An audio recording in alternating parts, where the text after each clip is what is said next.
अनमोल मोती कार्यक्रम में आपका स्वागत है। ओम शांति।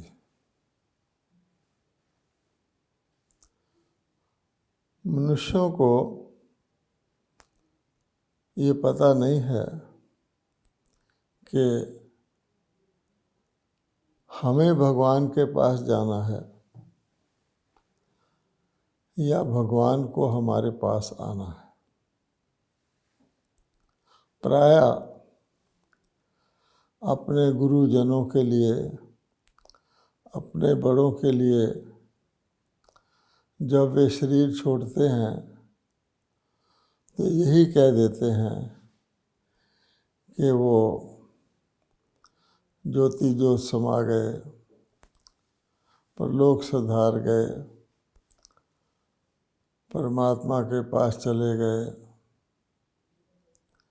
लीन हो गए, इत्यादि इत्यादि। अर्थात कि अच्छे लोग परमात्मा के पास चले जाते हैं। दूसरी ओर मनुष्य ये भी कहते हैं कि परमात्मा अच्छे लोगों को, धर्म स्थापकों को, उदाहरण के तौर पर क्राइस्ट, बुद्ध, मोहम्मद, गुरु नानक, अच्छी आत्माओं को नीचे भेजता है कि नीचे जाओ और सुधार करो। अब बात वही पैदा हो जाती है कि क्या अच्छे लोग ऊपर बुलाए जाते हैं या अच्छे लोग नीचे भेजे जाते हैं।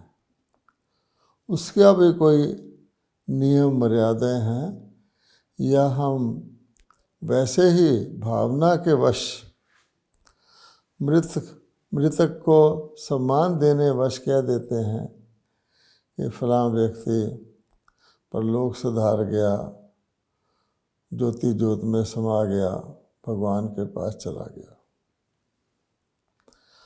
अब विचार की बात है कि जब धरती पर एक बार कोई आत्मा आ जाती है तो उसका कर्मों का हिसाब शुरू हो जाता है। बच्चा माता पिता से पालना लेता है, यहीं से कर्मों का हिसाब शुरू हो जाता है। कर्म दो प्रकार के होते हैं, हम सब जानते हैं। अच्छे भी होते हैं, खराब भी होते हैं, पुण्य कर्म भी होते हैं और पाप कर्म भी होते हैं। लेकिन दोनों प्रकार के कर्म बांध लेते हैं आत्मा को धरती पर। जो अच्छे कर्म हैं वो संबंधों में बांध लेते हैं और जो पाप कर्म है वो बंधनों में बांध लेते हैं। तो संबंधों का भी बंधन है। मान लीजिए मुझे यहाँ कुछ सुख भोगना है अपने अच्छे कर्मों के कारण, तो भी मैं इसी धरती पर शरीर के द्वारा ही सुख भोगूंगा। और अगर किसी विकर्म के कारण, गलत कर्म के कारण मुझे कुछ दुख भोगना है तो भी मैं शरीर के द्वारा भोगूंगा। तो दोनों प्रकार के कर्म जो हैं वो शरीर में आत्मा को बांध लेते हैं। और इसीलिए कहा जाता है कि आवागमन का चक्कर शुरू हो जाता है। आत्मा एक शरीर छोड़ती है और जो कुछ उसने हिसाब किताब बनाए होते हैं उसके अनुसार अगला धारण कर लेती है। अगले में फिर नए पुराने हिसाब किताब को चुकते होते हैं, नए ऐड हो जाते हैं। तो आवागमन का चक्कर जब एक बार शुरू हो जाता है तो फिर वो चलता ही रहता है, चलता ही रहता है। और इसीलिए मनुष्य हम देखते हैं उससे छूटने के लिए वो सोचते हैं हमें कुछ पुण्य कर्म आध्यात्मिक तौर पे करना चाहिए। और आध्यात्मिक तौर पे पुण्य कर्म में यात्राएं आती हैं जिसको हम कहते हैं जिस्मानी यात्राएं। मनुष्य भगत जन जो हैं वो श्रीनाथ, अमरनाथ, जगन्नाथ अनेक जगह पर जा कर के ये तीर्थ यात्राएं करते हैं, तीर्थों में स्नान करते हैं, पवित्रता की धारणा करते हैं। यात्रा के दौरान अपने संकल्पों को शुद्ध रखते हैं, भक्ति करते हैं, दान करते हैं। भाव अर्थ यही होता है कि हम पुण्य कर्म कमाएं, श्रेष्ठ बने।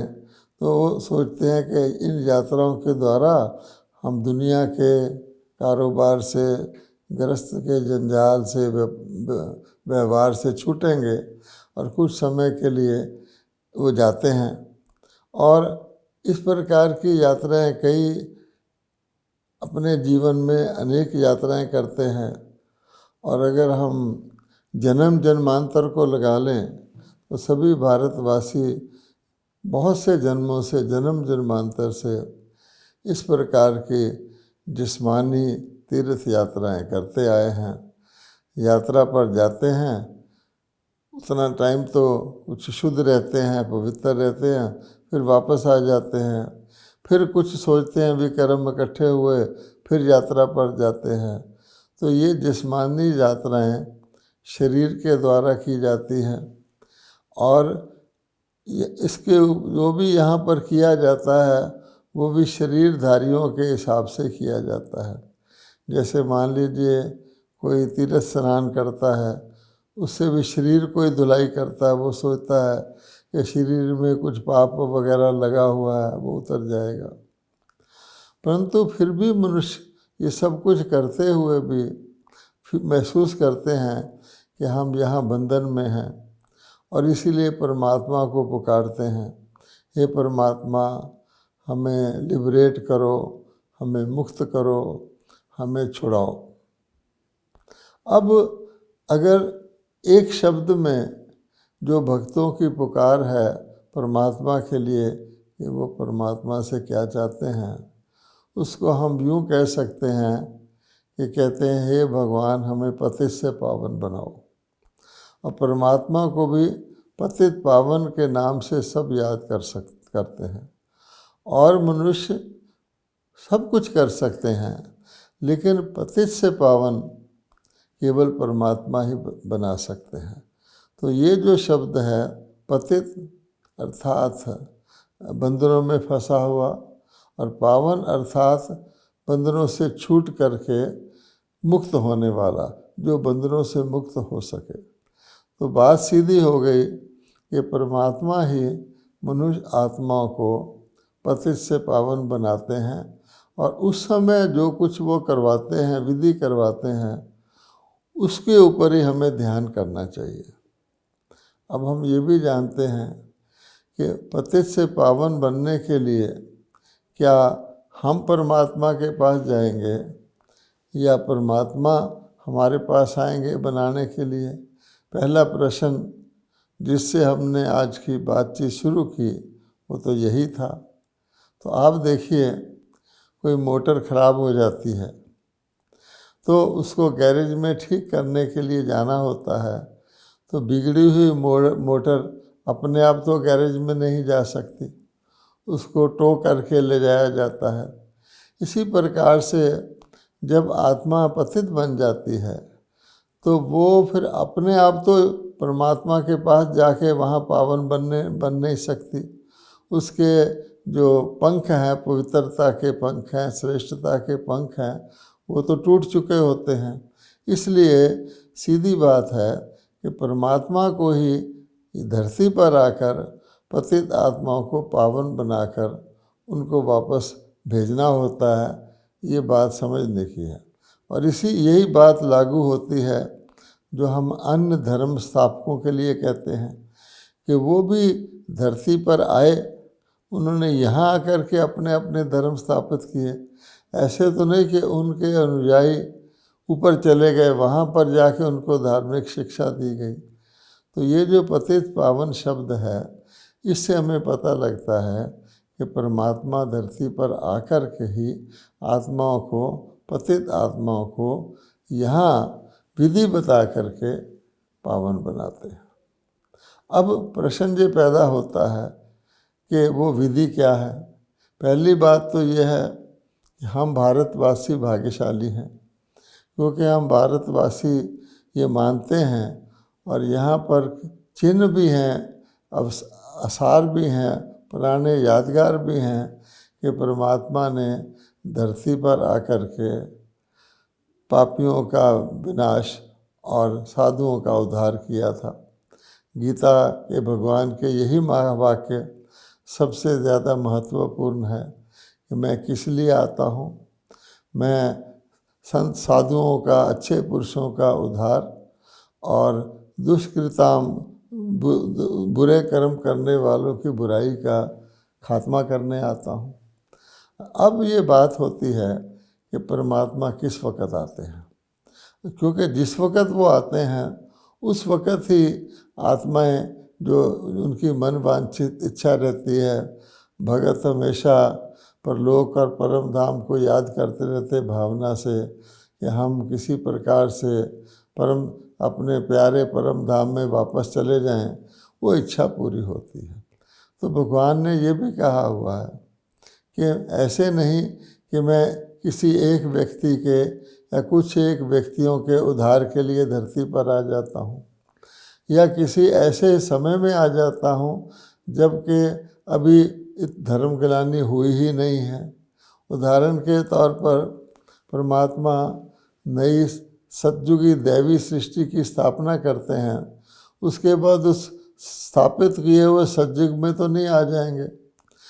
इसी थोड़ी सी कलाएं सतयुग से त्रेता में कम होती हैं, 2 कलाएं कम होती हैं, तो त्रेता में भी युग परिवर्तन होता है, कोई विश्व परिवर्तन तो नहीं होता है।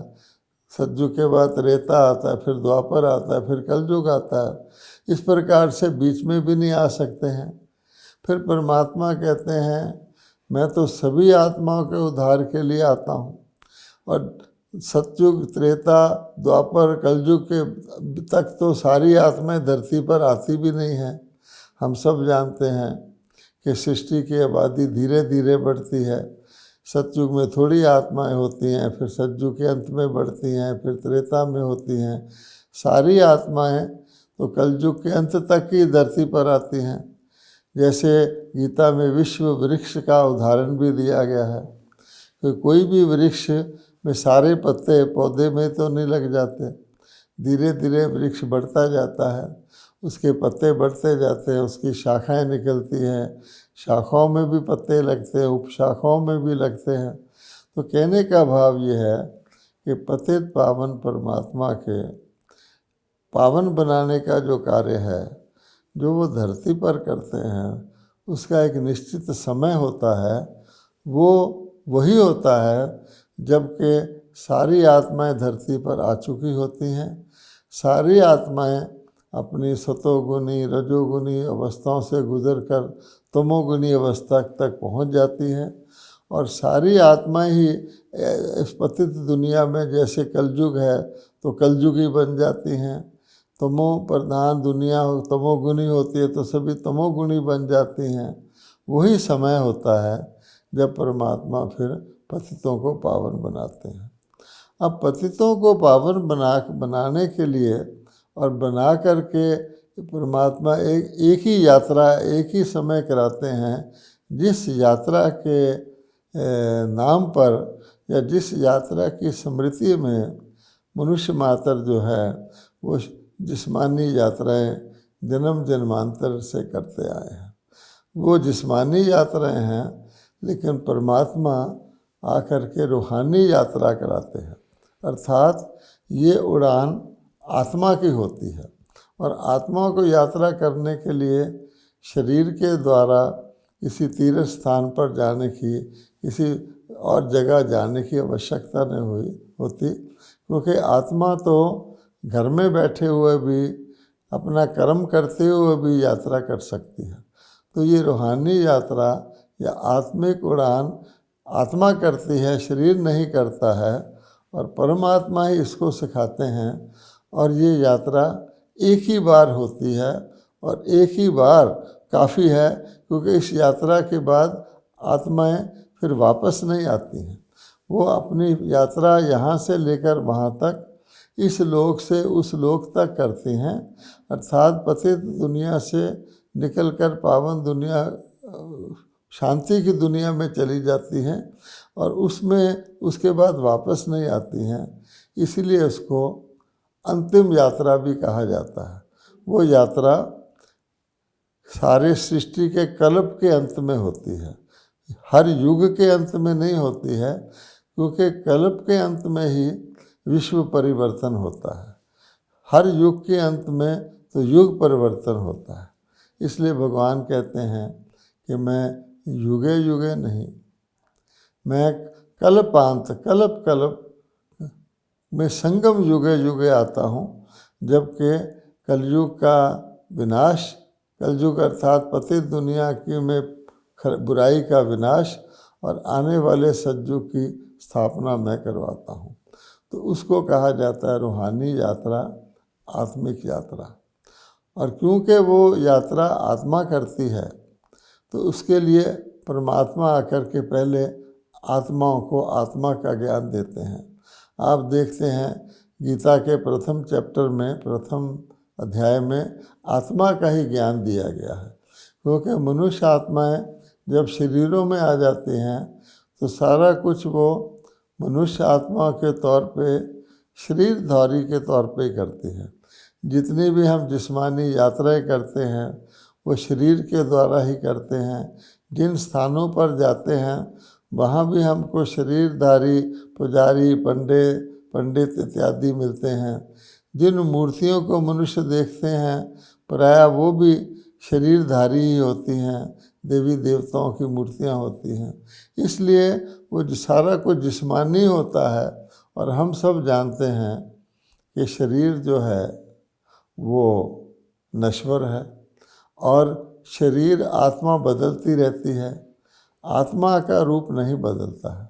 तो ये जो रूहानी यात्रा है ये सिर्फ परमात्मा ही करवाते हैं, इसलिए कि जैसे आत्मा का रूप नहीं बदलता है, आत्मा शरीर धारण करने से शारीरिक रूप बदलती है, आत्मा के तौर पे आत्मा आत्मा ही रहती है।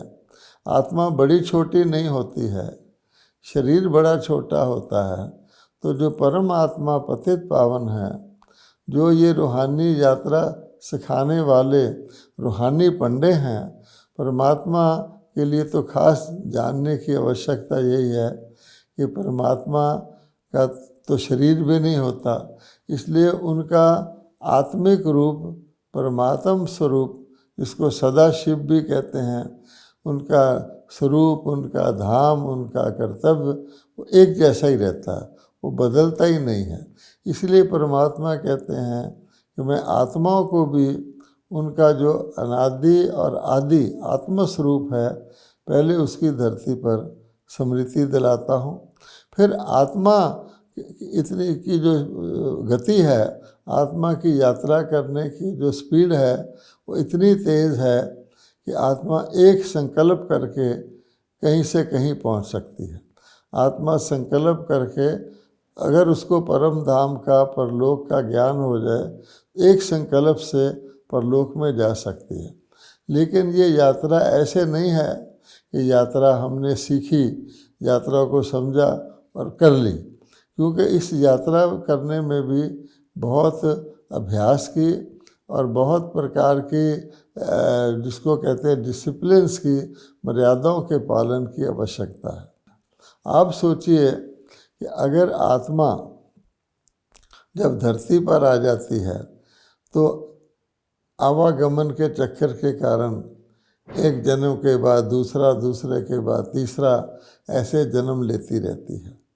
और साथ साथ ये भी है कि सभी आत्माएं जब परम धाम से उतरती हैं तो पवित्र उतरती हैं, अपनी सतो गुणी अवस्था में उतरती हैं, परंतु यहाँ धरती पर आकर के धीरे धीरे सतोगुण से धीरे धीरे जन्म लेते लेते वो रजोगुण में आ जाती हैं। फिर वो रजोगुणी अवस्था में अनेक शरीर धारण करती हैं। फिर रजोगुण से भी धीरे धीरे नीचे आते आते वो तमोगुण में आ जाती हैं। फिर तमोगुण में वो अनेक शरीर धारण करती हैं।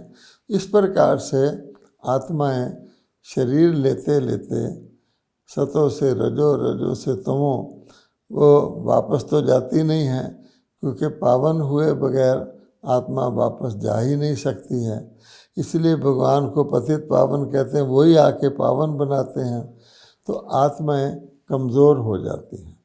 ना केवल वो कमज़ोर हो जाती हैं, निर्बल हो जाती हैं, उनके अंदर वो आत्मिक उड़ान भरने की क्षमता ही नहीं रहती। जैसे आप देखेंगे कि किसी तोते को, किसी पंछी को आप पिंजरे में डाल देते हैं, तो पंछी वैसे तो आसानी से उड़ सकता है, लेकिन उसको अगर आप बहुत काल तक पिंजरे में रखते हैं, उसके बाद आप पिंजरे से निकाल भी देंगे, वो उड़ने की कोशिश भी करेगा तो फुड़फुड़ाएगा, लेकिन उड़ नहीं पाएगा। थोड़ा सा उड़ के फिर धरती पर आ जाएगा, क्योंकि उसके पंख जो हैं धीरे धीरे कमज़ोर हो जाते हैं, पंखों में उड़ने की क्षमता ही नहीं रहती।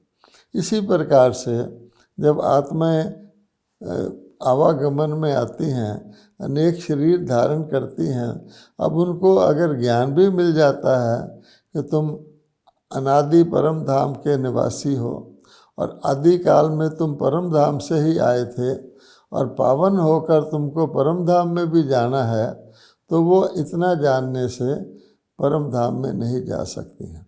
इसलिए उनको एक तो उनकी निर्बलता दूर करके उनको आत्मिक शक्ति दी जाती है, जिसको हम मनोबल कहते हैं। तो आत्मा के उड़ने के लिए उसका आधार है मनोबल।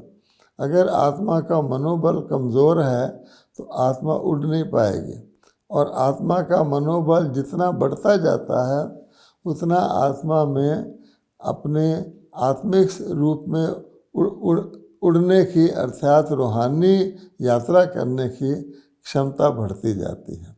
और इसलिए परमात्मा कहते हैं उसमें आत्माओं को मुझ परमात्मा की आवश्यकता पड़ती है, क्योंकि मैं परमात्मा ही उनको मनोबल देकर उनकी हिम्मत के अनुसार, कहा जाता है हिम्मत बच्चे मदद बाप, जितनी जितनी वो हिम्मत रखते हैं और मन गुस्सा रखते हैं, ईश्वरीय मर्यादाओं का पालन करते हैं, उतनी उतनी उनकी उड़ान भरने की क्षमता बढ़ती जाती है। लेकिन फिर भी ऐसा नहीं है कि आत्माएं उड़ान भर के एक ही बार में रूहानी यात्रा करके परम धाम में पहुंच जाती हैं, क्योंकि एक दूसरी दो बातें और होती हैं। एक तो ये कि आत्माओं के ऊपर जो पिछले अनेक जन्मों के विकर्मों का, अयथार्थ कर्मों का, या जिसको हम कहते हैं पाप कर्मों का बोझ चढ़ा हुआ होता है, उनका हिसाब किताब चढ़ा हुआ होता है। तो जब तक आत्मा पावन बनकर उस हिसाब किताब को ख़त्म ना करे, अगला हिसाब किताब तो बढ़ाए नहीं। अगर किसी के ऊपर उधार चढ़ा हुआ है, एक तो उधार बढ़ना बंद हो, और दूसरे जो उधार चढ़ा हुआ है उसको चुकतू किया जाए। उस उधार को चुकतू करने के लिए, क्योंकि वैसे आत्माएं कर्म भोग के द्वारा, शारीरिक और मानसिक दुखों के द्वारा, प्राकृतिक आपदाओं के द्वारा, समाज के द्वारा अनेक विधियों से दुख भोग कर अपना कर्मों का उधार चुकतू करती हैं। लेकिन वो जमा किया उधार, इतने जन्मों का पाप का बोझ आत्मा के ऊपर होता है कि वो पूरा चुकतू कर ही नहीं पाती, बल्कि उनके ऊपर और विकर्म का उधार बढ़ता जाता है। अब जब भगवान आकर के उनको रूहानी यात्रा सिखाते हैं, तो आगे का उनका उधार बढ़ना, विकर्म करना ख़त्म होता है। और साथ साथ धीरे धीरे भगवान ने कहा हुआ है, गीता के अंदर ये विशेष वाक्य हैं, अगर तुम माम एकम शरणम आओगे, अर्थात केवल मेरे साथ ही योग लगाओगे, मेरी शरण में आओगे, और अगर तुम अन्य सब प्रकार की विधियाँ, अन्य सब प्रकार के जो तौर तरीके तुम अपनाते हो अपने हिसाब को चुकतू करने के, उनको त्यागोगे, तो मैं तुम्हें पिछले पापों से भी मुक्त कर दूंगा। ये भगवान ने अपना वायदा किया हुआ है कि पिछले पापों से मुक्त होना भी तुम्हारे लिए अति आवश्यक है। इसलिए भगवान कहते हैं कि मेरी यात्रा में, जिसको भगवान ने योग का नाम दिया है, अब हम सब जानते हैं कि भारत का प्राचीन योग बहुत प्रसिद्ध है और जो बहुत काल से प्रायलुप्त हो जाता है। गीता में कहा हुआ है कि मैंने जो योग सिखाया था वो बहुत काल से प्रायलुप्त हो जाता है और मैं ही पुनः आकर उस योग को सिखाता हूँ। योग का अर्थ भी होता है संबंध या कनेक्शन जोड़ना। तो भगवान कहते हैं इस रूहानी यात्रा के लिए आपको मेरे साथ कनेक्शन जोड़ना होता है, अर्थात मेरे से शक्ति लेकर ही आप आत्माएं रूहानी यात्रा कर सकते हो। और परमात्म शक्ति से क्या होता है कि जो आत्मा का मनोबल घटा हुआ होता है उसके अंदर कमज़ोरी के संकल्प और व्यर्थ संकल्प कि मैं तो उड़ ही नहीं सकता, अगर मैं उड़ा भी तो रास्ते में मेरी ताकत ख़त्म हो जाएगी, फिर मुझे वापस आना पड़ेगा, या व्यर्थ संकल्प के पिछले इधर उधर जो आत्माओं के हिसाब किताब बने हुए हैं, मन उनकी तरफ जाता है। इस प्रकार की जो चीज़ें हैं वो आत्मा की उड़ान को, की दिशा को बदल देती हैं। आत्मा इस धरती पर ही व्यक्तियों और वस्तुओं के संबंध में अपनी मन को लगाए रहती है। तो ये सारी चीज़ों को धीरे धीरे समाप्त करके परमात्मा कहते हैं पिछले विकर्मों को ख़त्म करके मेरे साथ योग लगा के या रूहानी यात्रा करके मेरे द्वारा आत्माएं अपने पिछले विकर्मों को समाप्त करती हैं।